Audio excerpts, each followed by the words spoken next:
শ্রাবণ মাস মানেই যেন মহাদেবের প্রতি ভক্তির এক অন্যরকম অনুভূতি। চারপাশে যখন শোনা যায় হর হর মহাদেবের ধ্বনি, তখনই মনটা শান্ত হয়ে যায় আপনা আপনি। আজ মাম্পি স্টোরিজ চলে এসেছে কলকাতার ঐতিহ্যবাহী ভূতনাথ শিব মন্দিরে। শ্রাবণ মাসের তৃতীয় সপ্তাহে আজকের এই পুণ্যময় দিনে ভক্তরা এসেছেন মহাদেবের মাথায় জল ঢালতে।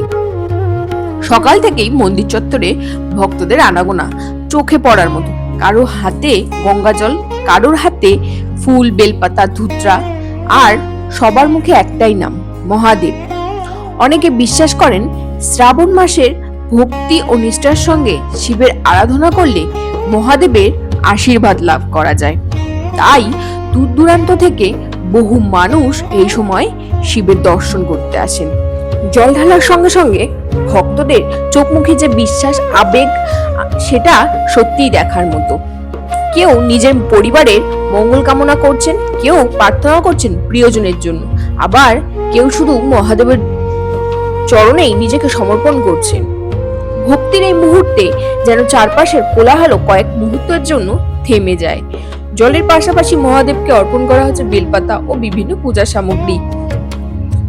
শিব পুজোয় বেলপাতা বিশেষ গুরুত্ব রয়েছে, তাই শ্রাবণ মাসে পূর্ণময় সময় ভক্তরা অত্যন্ত ভক্তি ও নিয়ম মানে বেলপাতা অর্পণ করছে। কারো হাতে 3টি বেলপাতা, কারোর হাতে ফুল, আর প্রত্যেকেই মনে একটাই আশা, মহাদেব যেন সকলের জীবনে শান্তি ও মঙ্গল নিয়ে আসে।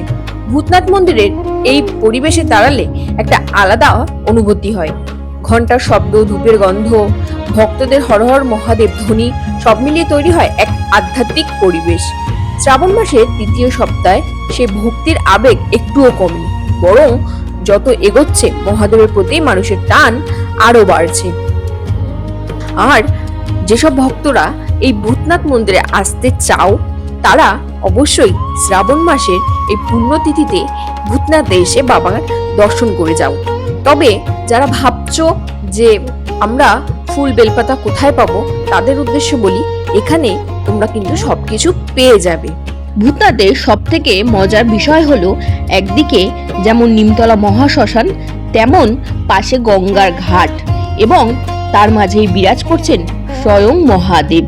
কিন্তু এই শ্রাবণ মাসের পুণ্যতিথিতে এই সময় কিন্তু মেলাও বসেছে এখানে। আশেপাশে অনেক জিনিসও কিন্তু আপনারা কিনতে পারবেন। তাহলে বন্ধুরা, আপনারা শ্রাবণ মাসের তৃতীয় সপ্তাহে কোথায় গেছিলেন বাবার দর্শনে, কমেন্টে কিন্তু জানাতে ভুলবেন না। শ্রাবণ মাসের তৃতীয় সপ্তাহে এই পুণ্যময় দিনে ভূতনাথ মন্দিরে এসে সত্যি মনে হলো ভক্তি শুধু পুজোর মধ্যে সীমাবদ্ধ নয়। ভক্তি হলো বিশ্বাস, অনুভূতি এবং নিজের মনের কথাটা মহাদেবের কাছে নিঃশব্দে পৌঁছে দেওয়া।